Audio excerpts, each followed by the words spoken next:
Assalamualaikum teman-teman.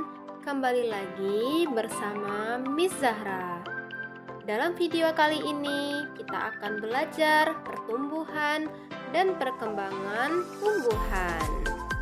Nah adik-adik, tujuan pembelajaran kita hari ini adalah yang pertama, siswa dapat mengetahui faktor yang mempengaruhi pertumbuhan pada tanaman. Yang kedua, siswa dapat mengetahui seperti apa pertumbuhan pada tanaman. Yang ketiga, siswa dapat mengetahui perkembangbiakan pada tumbuhan, baik vegetatif maupun generatif. Nah teman-teman, kali ini kita akan mempelajari pembahasan materi yang pertama, pertumbuhan dan perkembangan tanaman atau tumbuhan. Yang kedua, perkembangbiakan tanaman atau tumbuhan.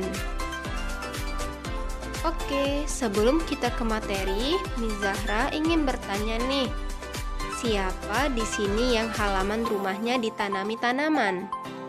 Nah, kalian suka menyiram tanaman nggak ya?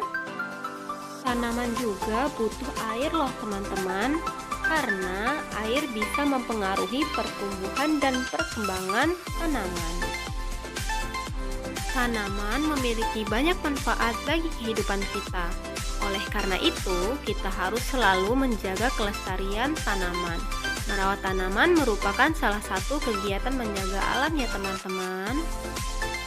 Selain air, ada juga beberapa faktor yang mempengaruhi pertumbuhan dan perkembangan tanaman. Apa saja faktornya ya?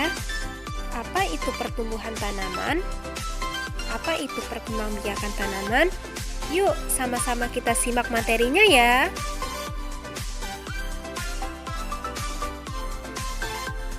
Faktor yang mempengaruhi pertumbuhan tanaman. 1. Faktor internal, yaitu faktor yang terdapat dalam tumbuhan tanaman, meliputi A. Genetik dari induknya yang menentukan sifat, bentuk tubuh, warna bunga, rasa buah, dan lain-lain. Yang B. Hormon, yaitu zat yang berperan dalam mengendalikan berbagai fungsi tanaman. Yang kedua, faktor eksternal, yaitu faktor yang terdapat di luar tubuh tanaman, meliputi A. Nutrisi berupa pupuk, B. Cahaya matahari yang diperlukan untuk proses fotosintesis, yang C. Air dan kelembaban, D. Suhu udara, dan yang E. Kesuburan tanah. Perkembangbiakan tanaman. Tanaman berkembang biak bertujuan untuk melestarikan jumlahnya. Perkembangbiakan tanaman dibagi menjadi dua, yaitu yang pertama generatif dan yang kedua vegetatif. Cara perkembangbiakan yang pertama adalah perkembangbiakan secara generatif. Perkembangbiakan secara generatif adalah perkembangbiakan tumbuhan dengan cara menanam biji atau melalui penyerbukan. Tumbuhan yang mengalami perkembangbiakan secara generatif adalah tumbuhan mangga, jeruk, semangka, dan lain-lain. Perkembangbiakan secara vegetatif yaitu perkembangbiakan tumbuhan dengan tanpa melalui menanam biji. Perkembangbiakan secara vegetatif dapat dilakukan dengan dua cara, yaitu yang pertama secara alami tanpa bantuan manusia, yang kedua secara buatan dengan bantuan manusia. Perkembangbiakan secara vegetatif alami. Yang pertama tunas. Tumbuhan baru anaknya akan tumbuh dekat dengan pohon induknya. Contohnya nanas, bambu, pisang, dan lain-lain. Yang kedua, tunas daun. Tunas yang mengalami tunas daun adalah cocor bebek. Tunas cocor bebek akan tumbuh di tepi daun. Yang ketiga adalah umbi batang. Umbi batang adalah batang yang tumbuh dan berkembang di dalam tanah. Contohnya adalah kentang. Yang keempat, umbi akar. Umbi akar adalah akar yang tumbuh membesar karena berisi cadangan makanan.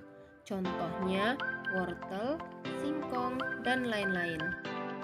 Yang kelima, umbi lapis. Umbi lapis terbentuk karena tumpukan daun yang tersusun secara rapi dan rapat. Contohnya bawang merah, bunga bakung, dan lain-lain. Yang keenam, spora. Contohnya lumut, paku-pakuan. Yang terakhir, ketujuh, akar tinggal rizoma adalah batang yang seluruhnya berada dan tumbuh menjalar di permukaan tanah. Contohnya kunyit, jahe, lengkuas, kencur, dan lain-lain. Pembahasan yang selanjutnya adalah perkembangbiakan vegetatif buatan. Perkembangbiakan vegetatif buatan yaitu dengan bantuan manusia.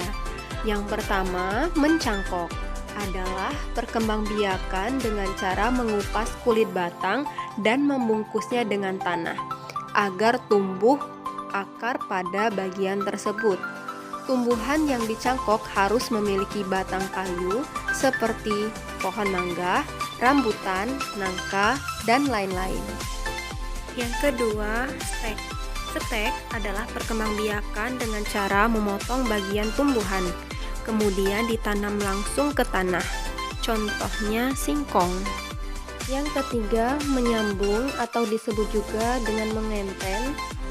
Menyambung adalah perkembangbiakan tanaman yang dilakukan dengan cara menyambungkan dua batang tanaman yang sejenis.